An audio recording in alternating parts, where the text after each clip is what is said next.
KCM industrial സിറ്റിയിൽ നിന്ന് സഫറാണ്.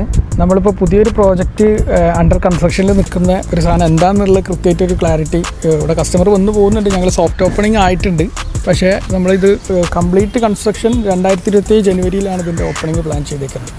അപ്പം സുഫൈലാണ് നമ്മൾ പാർട്ണറാണ്. സുഫൈൽ ഇവിടെ ഫുൾ ടൈം ഉണ്ടാവും. ഞാൻ പല പ്രോജക്റ്റും ഇതിൽ ഇൻവോൾവ്മെൻറ്റ് ഉള്ളതുകൊണ്ട് ഫുൾ ടൈം ഇവിടെ അവൈലബിൾ അല്ല. എന്നാലും ബാക്ക് എൻഡിൽ ബാക്കിയുള്ള കാര്യങ്ങളെല്ലാം പ്ലാൻ ചെയ്യുന്നുണ്ട്.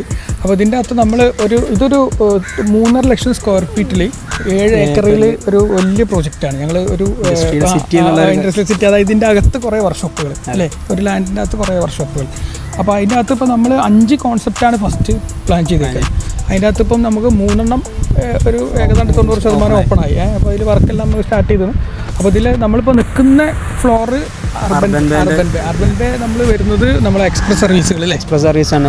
ഒരു ദിവസം കൊണ്ട് ഡെലിവറി ചെയ്യാൻ പറ്റുന്ന suspension work, timing, clutch work, അങ്ങനെ ഒരു ദിവസം കൊണ്ട് ചെയ്യാം കസ്റ്റമർക്ക്. ശരിക്കും ആക്ച്വലി അതൊരു ദിവസം കൊണ്ട് കിട്ടുന്ന വർക്കല്ല, എഫിഷ്യൻ്റ് ആയിട്ട് ചെയ്യും. നമ്മൾ ലിഫ്റ്റ് കാര്യങ്ങളൊക്കെ എക്യുപ്മെന്റ്സ് വെച്ച് മാൻപവർ വെച്ച് അതിന് വേണ്ടിയിട്ട് ഫുൾ സ്പെയർ സെറ്റ് ചെയ്ത് പെട്ടെന്നായിട്ട് അത് ചെയ്ത് കൊടുക്കുന്ന ഒരു ഫ്ലോർ. അത് അത്യാവശ്യം നല്ല സ്പേസ് ഉണ്ട്. പിന്നെ നമ്മൾ അതിൻ്റെ മുകളിലാണ് കേക്ക് ഒരു 10 മിനിറ്റ് കൊണ്ട് എന്ത് ചെയ്യാം, ബ്രേക്ക് പാഡ്, അതേപോലെ ഓയിൽ ചേഞ്ചിങ്, 2 ബേയിൽ വരുന്ന എക്സ്പ്രസ് സർവീസ്. അത് ഇതിനെക്കാട്ട് എക്സ്പ്രസ്. ഇത് 1 ഡേ ആണെങ്കിൽ അത് ക്വിക്കായിട്ട് ചെയ്ത് കൊടുക്കും. അതായത് 10 minutes oil changing, 10 minutes brake pad changing. അത് നമ്മൾ എഫിഷ്യൻ്റ് ആയിട്ട് നമ്മൾ ഇവിടെ എവിടെയും വെയിറ്റ് ചെയ്യേണ്ട ആവശ്യമില്ല. നേരെ കയറുക, ഓയിൽ മാറ്റിയാൽ പോവാം. അത് അതേപോലെ പ്രോഡക്റ്റും അവിടെ നമുക്ക് എല്ലാ സിന്തറ്റിക്, മിനറൽ ഓയിൽ എല്ലാം അവൈലബിൾ ആണ്. എല്ലാ പ്രൈസ് റേഞ്ചിലും. അതിൻ്റെ ഡീറ്റെയിൽസിലേക്ക് ഞങ്ങൾ കൂടുതൽ വരുന്നുണ്ട്. പിന്നെ താഴെ വരുന്നത് കളറോൺ. കളറോണിൽ നമ്മൾ 2 കോൺസെപ്റ്റ് ഉണ്ട്. എക്സ്പ്രസ് പെയിൻറ്റിങ്, അതായത് ചെറിയ സ്ക്രാച്ച് കാര്യങ്ങളുണ്ടെങ്കിൽ നമുക്ക് അന്നത്തെ ദിവസം തന്നെ പെയിൻറ്റ് ചെയ്ത് ഡെലിവറി ചെയ്യാം. അപ്പോൾ നമ്മൾ കൂടുതൽ വണ്ടികൾ ലൈനപ്പുള്ളടുത്ത് വന്നു കഴിഞ്ഞാൽ അവിടെ വെയിറ്റ് ചെയ്ത് അവർക്ക് അന്നത്തെ ദിവസം വണ്ടി കിട്ടില്ല. അത് നമ്മൾ ഒരു ചെറിയ സ്ക്രാച്ചിന് അന്ന് തന്നെ പെയിൻറ്റ് അടിച്ചിട്ട് വണ്ടി ഡെലിവറി. പിന്നെ ഉള്ളത്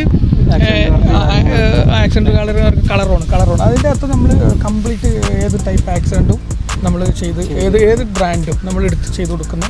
അതിൻ്റെ പാർട്സ് അവൈലബിൾ ആണ്. ഇൻഷുറൻസ് വർക്കും ചെയ്ത് കൊടുക്കും. പിന്നെ നമുക്ക് ഏറ്റവും അടിയിൽ കൺസ്ട്രക്ഷൻ സ്റ്റാർട്ട് ചെയ്യാനുള്ള എഞ്ചിൻ മാസ്റ്ററിലാണ് നമ്മൾ ഇത് വരുന്നത്. അതായത് നമ്മൾ എഞ്ചിൻ വർക്ക്, ട്രാൻസ്മിഷൻ. ഇപ്പോൾ നമ്മളിപ്പോൾ അർബൻ ബേൻ്റെ ഒരു സൈഡിൽ ബാറ്ററി വർക്കുകൾ ചെയ്യുന്നുണ്ട്. പക്ഷേ അത് കംപ്ലീറ്റ്ലി നമ്മൾ ഏറ്റവും മെയിൻ മേജർ ഒരു വലിയ ഫ്ലോറാണ് അവിടേക്ക് വരാനുള്ളത്. അത് നമ്മൾ സ്റ്റാർട്ട് ചെയ്തിട്ടുള്ള സെറ്റ് സ്റ്റാർട്ട് ചെയ്തത് അത് ഒരു ഇതിൽ ഈ പ്രൊജക്റ്റിൽ ഏറ്റവും വലിയ ഒരു സെൻറ്റർ അതായിരിക്കും. അപ്പോൾ ഇത് ചെറുതാണെന്നല്ല, ബാക്കിയുള്ളതെല്ലാം നല്ല ഏരിയ ഉണ്ട്, വലിയ സ്പേസ് ഉണ്ട്. അപ്പോൾ ഇവിടെ നമ്മൾ സ്റ്റാർട്ട് ചെയ്ത് നെക്സ്റ്റ് ഇയർ ജനുവരിയിൽ നമ്മൾ സ്റ്റാർട്ട് ചെയ്യുന്ന സമയത്ത് നമുക്ക് നല്ല ഒരു കസ്റ്റമർക്ക് ഒരു ഫുൾ കൺവീനിയൻറ്റ് നമുക്കിവിടെ കൊടുക്കാൻ പറ്റുന്നതാണ് പ്രതീക്ഷിക്കുന്നത്. നമ്മൾ 10 ഇയർ എക്സ്പീരിയൻസ് ഈ ബിസിനസ്സിലുണ്ട് ഇവിടെ നാട്ടിൽ. ഇവിടുത്തെ കസ്റ്റമർ നമ്മൾ നന്നായിട്ട് മനസ്സിലാക്കിയിട്ടുണ്ട്. അവർ നല്ല സപ്പോർട്ടാണ് എല്ലാവരും തരുന്നത്. അപ്പോൾ ഇനി അങ്ങോട്ടും കൂടുതൽ സപ്പോർട്ട് കസ്റ്റമർ തരുന്ന രീതിയിൽ നമുക്ക് മുന്നോട്ട് പോകണം. അപ്പോൾ നമ്മൾ ഇൻഡസ്ട്രിയൽ സിറ്റിക്കകത്ത് നമ്മൾ സർവീസ് ഏരിയകൾ പറഞ്ഞു. അതുപോലെ തന്നെ സുഫയിലെ സെയിൽസ് ഏരിയകളുണ്ട് അല്ലേ. സെയിൽസ് ഏരിയ നമ്മൾ ആ ഫ്രണ്ടിലുള്ള റോഡ് സൈഡിൽ നമുക്കൊരു 70-75 മീറ്റർ ഫ്രണ്ടേജിൽ നമ്മൾ സെയിൽസ് ഏരിയകൾ സെറ്റ് ചെയ്യുന്നത്. അതിൻ്റെ അകത്ത് നമ്മൾ സ്റ്റാർട്ടിങ്ങിൽ നമ്മൾ പറഞ്ഞ ലോഞ്ചും കാര്യങ്ങളും വരുന്നുണ്ട്. പിന്നെ അത് കഴിഞ്ഞിട്ടുള്ള ഓരോരോ ബിൽഡിങ്ങുകൾ നമ്മളതിൽ ഡീറ്റെയിലിംഗ് ഷോപ്പ് വരുന്നുണ്ട്, ആക്സസറി ഷോപ്പ് വരുന്നുണ്ട്, ടയർ ഷോപ്പ് വരുന്നുണ്ട്, ബാറ്ററി ഷോപ്പ് വരുന്നുണ്ട്. അത് നമ്മൾ 2027 ആകുമ്പോഴാണ് അതിൻ്റെ സെയിൽസ് കംപ്ലീറ്റ് സ്റ്റാർട്ട് ചെയ്യുക. അവിടെ നമ്മൾ മാത്രമല്ല, എല്ലാ ബ്രാൻഡ് പല കമ്പനികളെയും കൊണ്ടുവന്നിട്ട് ഇൻവൈറ്റ് ചെയ്തിട്ട് നമ്മൾ അവിടെ സെറ്റ് ചെയ്യും. അപ്പം ഇവിടെ ഈ സർവീസ് ഇത്രയും വലിയ ഏരിയയിൽ നമ്മൾ സെറ്റ് ചെയ്യുമ്പോൾ അതിനുള്ള സെയിൽസും പ്രോഡക്ട്സും എല്ലാം നമ്മൾ ഇതിൻ്റെ അകത്തേക്ക് ഫ്യൂച്ചറിലേക്ക് എത്തും. നമ്മളിത് ഒരു നല്ല പക്ക ഒരു എക്കോ ഫ്രണ്ട്ലി പ്രോജക്റ്റാണ് സെറ്റ് ചെയ്തേക്കുന്നത്. നമ്മൾ ഈ ലാൻഡിൽ ഇഷ്ടംപോലെ ബാംബൂസ് സംഭവങ്ങളൊക്കെ ഗാർഡനൊക്കെ സെറ്റ് ചെയ്ത് വരുന്നുണ്ട്. അപ്പോൾ അതൊരു 1 ഇയർ ആകുമ്പോഴാണ് ഇതിൻ്റെ ഒരു പക്ക ഗ്രീനറിയിലേക്ക് എത്തുക അല്ലേ. അപ്പോൾ നമ്മളിത് പക്ക ഒരു എന്താ പറയുക, ആർക്കും എക്കോ ഫ്രണ്ട്ലി, അത് മാത്രമല്ല ആർക്കും ഇവിടെ വന്ന് ഒരു 10 മിനിറ്റ് ഇരുന്ന് ഒരു സർവീസൊക്കെ ചെയ്തു പോകുമ്പം അവർ സാറ്റിസ്ഫൈഡ് ആവും.